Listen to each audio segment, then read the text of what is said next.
कहानी की शुरुआत होती है एक ऐसी दुनिया में जहां एक बहुत ही भयंकर त्रासदी के बाद लाखों लोग ज़ॉम्बीज़ बन गए थे। इस दौरान आर नाम का एक ज़ॉम्बी एक एयरपोर्ट पर अपने साथियों के साथ घूम रहा था। उसे बिल्कुल याद नहीं था कि वो कौन है, वो ज़ॉम्बी कैसे बना, वो इस एयरपोर्ट पर कैसे आया या उसका असली नाम क्या है। वो सिर्फ इतना जानता था कि उसका नाम आर से शुरू होता है, इसीलिए सब उसे आर ही बुलाते थे। इसके अलावा वो बाकी ज़ॉम्बीज़ की पिछली जिंदगी के बारे में भी सोचा करता था। फिर एक दिन उसने बोनी नाम के ज़ॉम्बीज़ को देखा।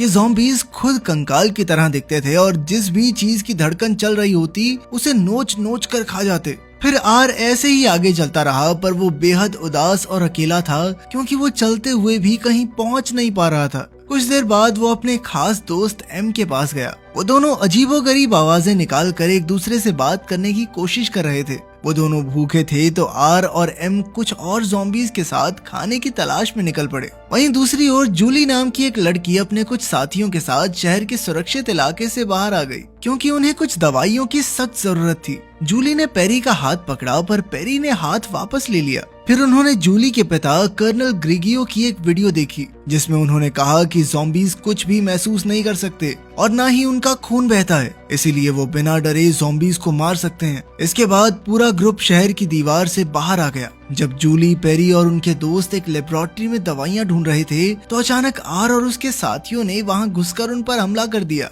पेरी ने आर के ऊपर वार तो किया पर उसे जान से नहीं मारा। तभी आर की नजर जूली पर पड़ी और उसे देखते ही आर को पहली बार कुछ महसूस हुआ, पर जैसे ही वो जूली की ओर बढ़ा तो पेरी ने उस पर गोली चला दी और इसी चक्कर में आर ने पेरी को मार डाला। अब जिन इंसानों को ज़ॉम्बीज़ काट लेते थे वो भी ज़ॉम्बीज़ बन जाते थे, लेकिन अगर ज़ॉम्बी इंसान का दिमाग खा जाए तो वो ज़ॉम्बी नहीं बनेगा। इसलिए आर पेरी के दिमाग को खाने लगा ताकि वो ज़ॉम्बी ना बने, और उसके दिमाग को खाने के बाद पेरी की सारी यादें आर के दिमाग में आ गई। उसके दिमाग के जरिए आर को पेरी के बचपन की यादें और उसके पहले प्यार जूली के बारे में महसूस हुआ। पेरी की यादों की वजह से आर जूली की तरफ और ज्यादा आकर्षित हो गया। अब आर को बहुत कुछ महसूस हो रहा था, इसीलिए उसने बाकी का दिमाग अपनी जेब में छुपाया और जूली की ओर बढ़ने लगा। पर जूली ने तो उसकी छाती में चाकू घोंप दिया, लेकिन आर चाकू निकाल कर उसके बहुत करीब आ गया। फिर उसने अपना ज़ॉम्बी खून उसके चेहरे पर लगा दिया ताकि बाकी ज़ॉम्बीज़ को लगे कि जूली भी एक ज़ॉम्बी है।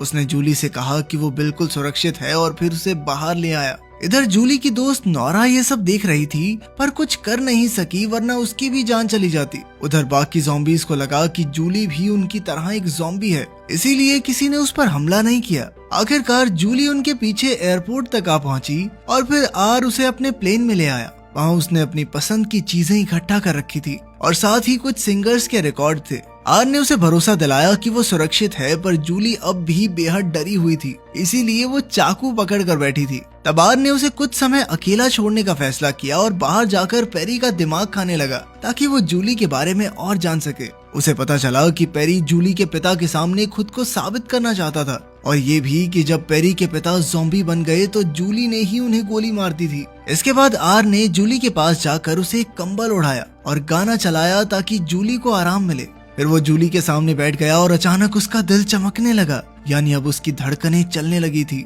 खैर अगली सुबह जूली ने कहा कि उसे भूख लगी है तो आर उसके लिए खाना ढूंढने बाहर चला गया। इधर जूली मौका देखकर वहां से भाग निकली, पर जल्द ही ज़ॉम्बीज़ का एक ग्रुप हवा में उसकी महक सूंघता हुआ वहां पहुंचा। तब अचानक आर ने वहां आकर फिर से उसके चेहरे पर अपना खून लगाया और उसे ज़ॉम्बी होने का नाटक करने को कहा। इसके बाद वो उसे प्लेन में वापस ले आया और उसे कुछ खाना और बियर दी। ये देखकर जूली भी उस पर विश्वास करने लगी। तब आर ने उससे कहा कि जब तक बाहर माहौल ठीक नहीं हो जाता उसे कुछ दिन तक यहीं छुप कर रहना होगा, मगर सच तो ये था कि आर उसे कभी भेजना ही नहीं चाहता था। खैर जूली राजी हो गई और फिर बाद में वो दोनों एक गाड़ी में घूमने निकल गए। आर को ये गाड़ी किसी बेसमेंट में लावारिस मिल गई थी, इसीलिए वो इसे जूली के लिए उठा लाया। जूली बहुत तेज गाड़ी चला रही थी और आर सिर्फ उसे देख रहा था। फिर जूली ने उसे भी गाड़ी चलानी सिखाई और इस तरह आर ने आम इंसानों की तरह चीजें महसूस करना शुरू किया। इसी तरह प्लेन में लौटकर वो गेम्स खेलकर और गाने सुनकर अपना मनोरंजन करते थे।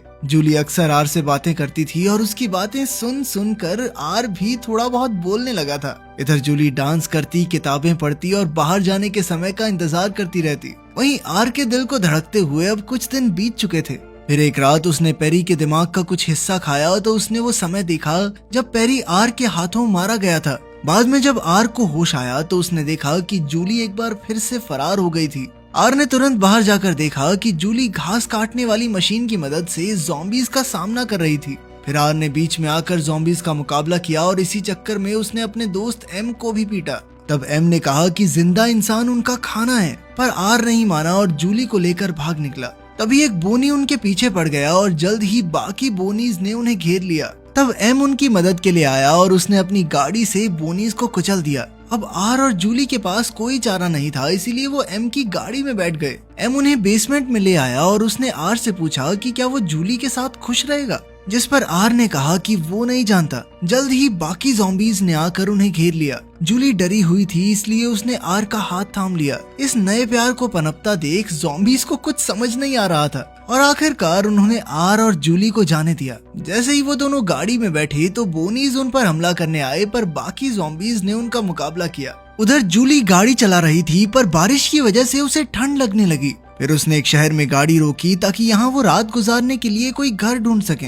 फिर एक घर में जाकर जूली ने लैंप जलाया और आर अपनी पसंद की चीजें इकट्ठी करने लगा। तब जूली को एक पोलरॉइड कैमरा मिला तो वो आर की तस्वीरें खींचने लगी, क्योंकि उसे लगा कि अब कोई भी दिन उसका आखिरी दिन हो सकता है। खैर, खाना खाने के बाद जब जूली ने आर से कहा कि वो कमरे में उसके साथ सो सकता है, तब आर हिचकिचाते हुए उसके बेड के साथ जमीन पर लेट गया। उधर एयरपोर्ट पर एम ने एक पोस्टर देखा जिसमें दो लोगों ने हाथ थामे हुए थे, जिससे उसे आर और जूली की याद आई। तभी अचानक उसे अपनी पिछली गर्लफ्रेंड की याद आ गई और कुछ महसूस हुआ। जल्द ही बाकी ज़ॉम्बीज भी उस पोस्टर को देखकर कुछ महसूस करने लगे और उन सभी के दिल चमकने लगे। अब उनकी धड़कनें वापस आ गई थी, यानी अब बोनीज उन्हें भी खा सकते थे। वहीं दूसरी ओर जूली ने आर का शुक्रिया अदा किया, क्योंकि उसने कई बार जूली की जान बचाई थी। उसे लगा कि आर बाकी ज़ॉम्बीज से अलग है, लेकिन आर अब उससे और झूठ नहीं बोल सकता था। उसने सच बता दिया कि उसने ही पेरी को मारा है। उसने जूली से माफी मांगी, पर जूली पलटकर रोने लगी। इसके बाद आर सो गया और उसने सपना देखा कि वो बाकी इंसानों के साथ मिलजुल कर रह रहा है। अचानक उसकी आंख खुली तो उसे समझ नहीं आया कि एक ज़ॉम्बी सोकर सपना कैसे देख सकता है, पर तभी उसे एहसास हुआ कि जूली एक बार फिर से भाग गई थी। उसका दिल टूट गया और वो निराश होकर एयरपोर्ट की ओर जाने लगा। उसने कसम खाई कि अब से कुछ महसूस नहीं करेगा और पहले की तरह उदास अकेला ज़ॉम्बी बनकर रहेगा। उधर जूली की गाड़ी में पेट्रोल खत्म हो गया और उसे चलकर जाना पड़ा। आखिरकार जब वो शहर के दरवाजे तक पहुंची तो फौजियों ने उसकी जांच की कि कहीं वो ज़ॉम्बी तो नहीं बन गई। खैर, बाद में कर्नल ने अपनी बेटी को गले लगा लिया। उधर आर के रास्ते में बारिश होने लगी और पहली बार उसे ठंड महसूस हुई। जल्द ही वो एम और उसके साथियों से मिला जो उसे ढूंढ रहे थे। आर ने तुरंत एम को गले लगाकर बताया कि वो सपने देखने लगा है और उसे चीजें महसूस होने लगी हैं। मगर अब वो एयरपोर्ट नहीं लौट सकते थे, क्योंकि बोनीज उन पर हमला करने के लिए निकल गए थे। तब आर ने पेरी की यादों की मदद से इंसानों का अड्डा ढूंढा और अपने साथियों को वहां ले आया। फिर उसने सबको वहीं रुकने को कहा और खुद जूली की तलाश में निकल पड़ा। वो जिंदा इंसानों की तरह चलने लगा और पेरी की यादों के जरिए जूली के घर तक आ पहुंचा। इधर जूली नोरा को अपने ज़ॉम्बी दोस्त आर के बारे में बता रही थी। फिर रात को जूली बालकनी में आई तो अचानक आर ने उसका नाम पुकारा। जूली ने हैरान होकर उससे पूछा कि वो यहाँ क्यों आया है। तभी नोरा ने बाहर आकर देखा कि आर फौजियों को पार करके यहाँ तक आ पहुँचा, यानी अब वो ज़ॉम्बी नहीं रहा। फिर वो आर को घर में ले आए तो आर ने उन्हें बताया कि बाकी ज़ॉम्बीज भी बदल रहे हैं, लेकिन वो जानते थे कि कर्नल इस बात को कभी नहीं मानेंगे। इसीलिए जूली और नोरा ने उसका भेष बदला ताकि वो आम इंसान जैसा दिखे। आर ने नहाकर खून साफ किया और फिर जूली और नोरा ने उसके चेहरे पर फाउंडेशन लगाकर उसे खूबसूरत बना दिया। उधर हजारों की तादाद में ज़ॉम्बीज और बोनीज शहर में घुस आए थे। इधर जूली, नोरा और आर कर्नल की खुफिया मीटिंग में पहुंचे, मगर फौजियों ने आर को रोक दिया। तब आर बिल्कुल इंसानों की तरह बातें करके बच निकला। फिर जूली ने कर्नल को समझाने की कोशिश की कि ज़ॉम्बीज बदल रहे हैं और हमें उनकी मदद करनी चाहिए, पर कर्नल ने उस पर यकीन नहीं किया। फिर आर सामने आया तो जूली ने उन्हें बताया कि आर ने हमेशा उसकी रक्षा की है, पर कर्नल ने आर पर बंदूक तान दी। जिसके बाद नोरा ने कर्नल की कनपटी पर बंदूक रखी और जूली आर को लेकर वहाँ से भाग निकली। जल्द ही वो एम से मिले और वहाँ हजारों ज़ॉम्बीज की फौज तैयार खड़ी थी। तभी अचानक बोनीज ने हमला कर दिया और जबरदस्त लड़ाई छिड़ गई। इधर जूली और आर भाग निकले तो कुछ बोनीज और फौजी उनके पीछे भागे। फिर बोनीज फौजियों को खाने लगे तो एक ज़ॉम्बी ने वहाँ आकर बोनी को मार गिराया और फौजी की तरफ दोस्ती का हाथ बढ़ाया। फिर जब बाकी फौजी वहाँ आए तो उन्होंने देखा कि ज़ॉम्बीज बोनीज का मुकाबला कर रहे थे और वो समझ नहीं पा रहे थे कि उनका दुश्मन है कौन।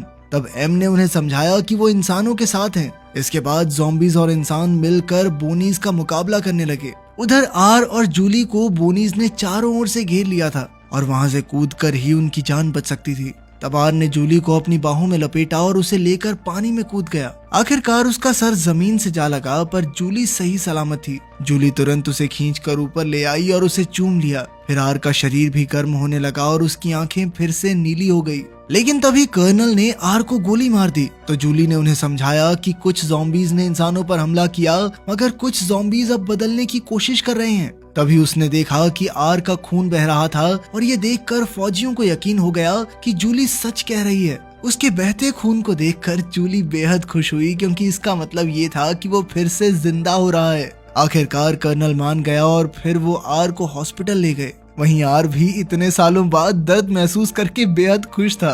वहीं दूसरी ओर इंसानों और ज़ॉम्बीज ने मिलकर बोनीज की फौज को मार गिराया। आखिरकार आम इंसानों ने ज़ॉम्बीज को फिर से जीना सिखाया ताकि वो जल्द से जल्द ठीक हो जाएं।